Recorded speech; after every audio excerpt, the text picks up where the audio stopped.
The Thessera Prime Interstellar Military Academy had a strict policy regarding the Felhari cubs. The policy was simple: do not approach them.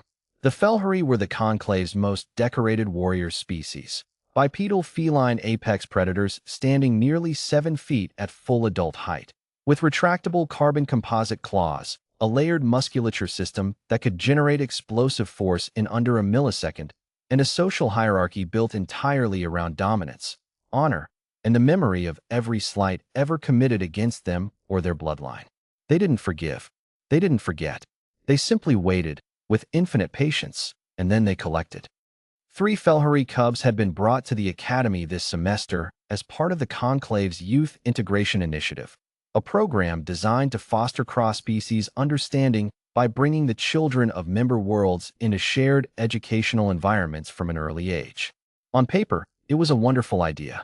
In practice, the 3 Felhari cubs, Sarah, Tef, and small, perpetually furious Nick, had spent the first 2 weeks making it comprehensively clear that they did not require integration. They required respect.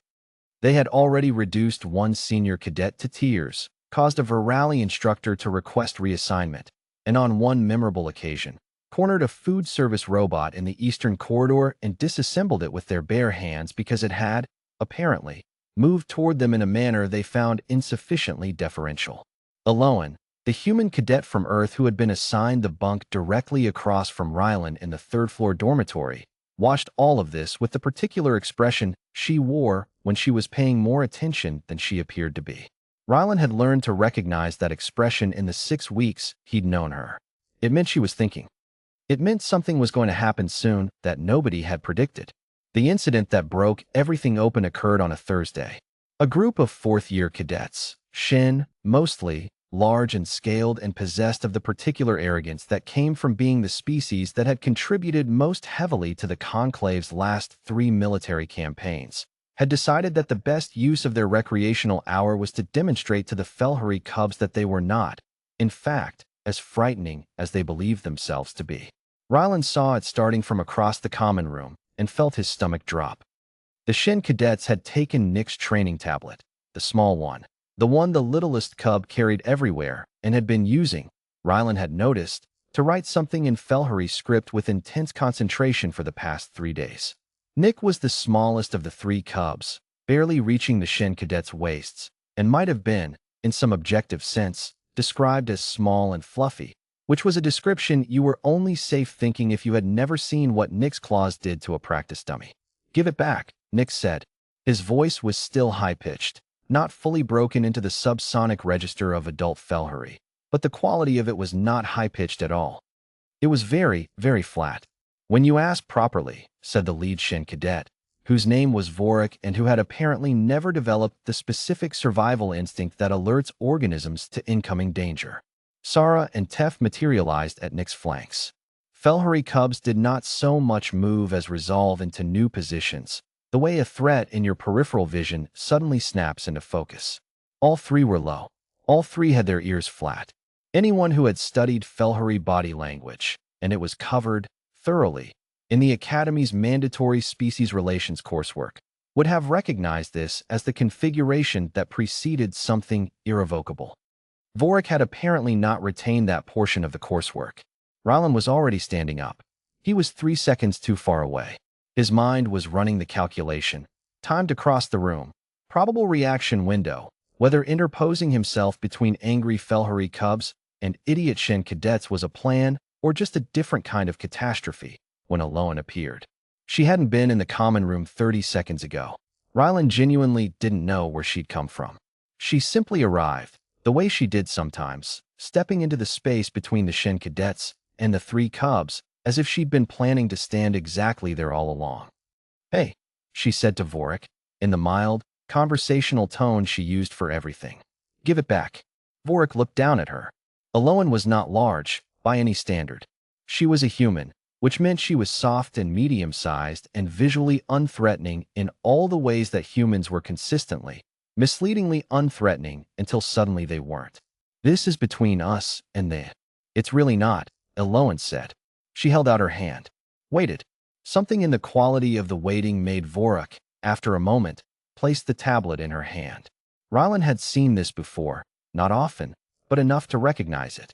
Some humans had a particular gravity to them. Not aggression, not dominance.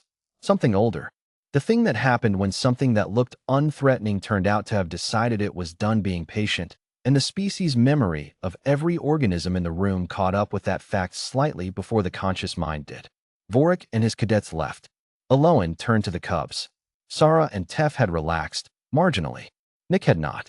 He was still flat-eared, still low, and he was looking at Aloan with the yellow-eyed intensity that adult Felhuri used when they were deciding whether something counted as a threat or an ally. The look that meant the calculation was still running. Aloan crouched down to his level. This was, Rylan thought, either very brave or very something hidden of a word for. You did not make yourself smaller in front of a Felhuri in a threat posture. That was capitulation. Capitulation read as prey behavior. Prey behavior triggered. Aloan held out the tablet. I think you were writing something important, she said, to Nick specifically. I'm sorry they touched it. Nick's ears moved. Not forward. Not yet, but they shifted, slightly, from flat to angled. The calculation continuing. You don't have to talk to me if you don't want, Aloan said. But I'm here if you do. She stayed crouched. Waiting.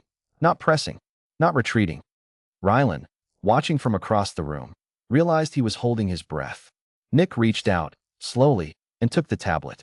Then, and Rylan would replay this moment in his memory for years afterward, would tell it to people who wouldn't quite believe him.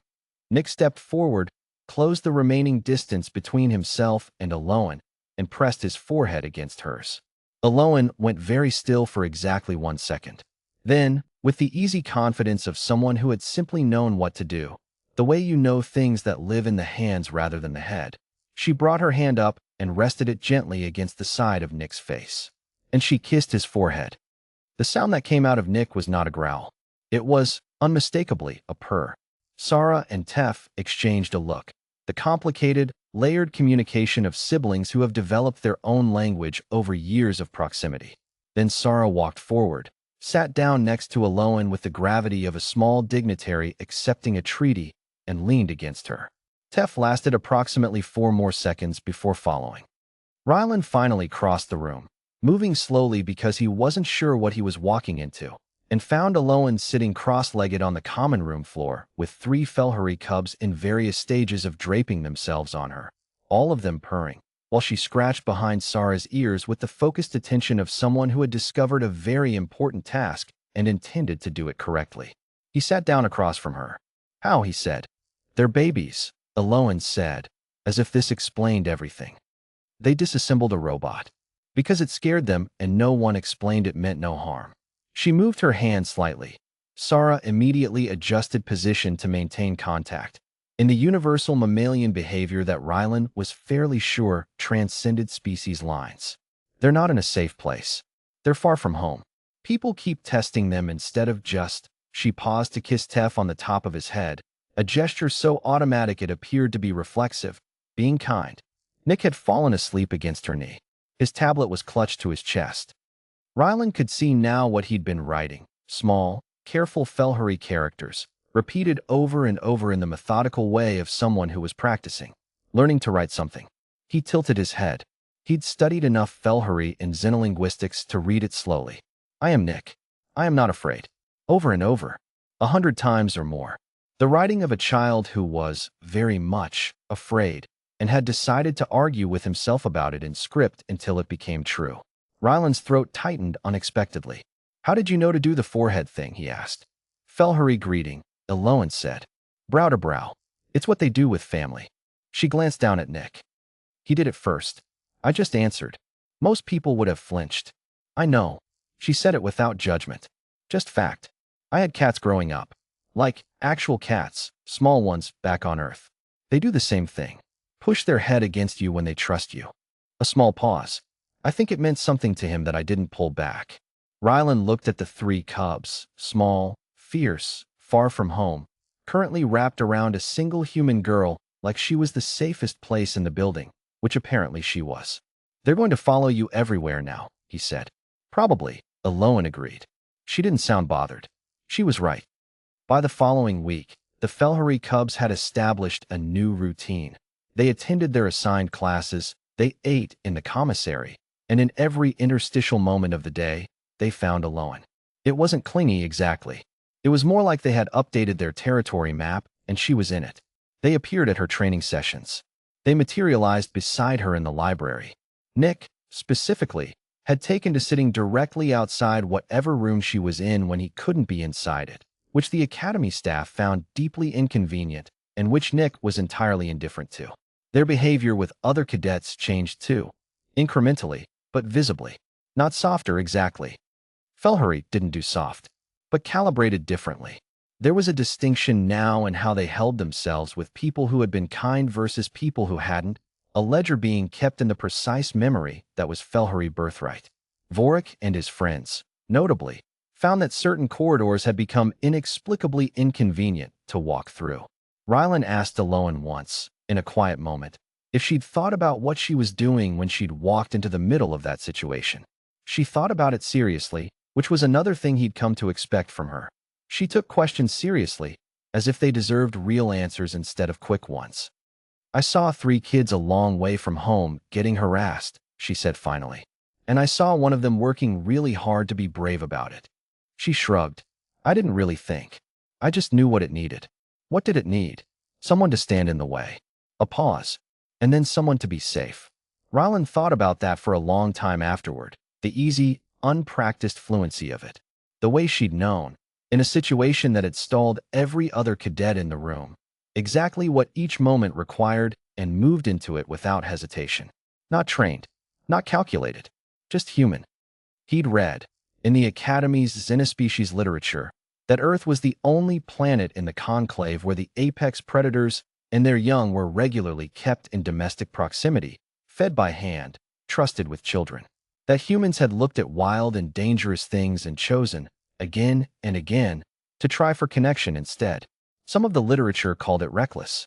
Watching Nick curled up asleep on Aloan's academy jacket, which he had stolen and she had let him keep, with the words "I am not afraid" practiced in small, careful letters on his tablet clucked to his chest, Rylan thought the literature had gotten it wrong.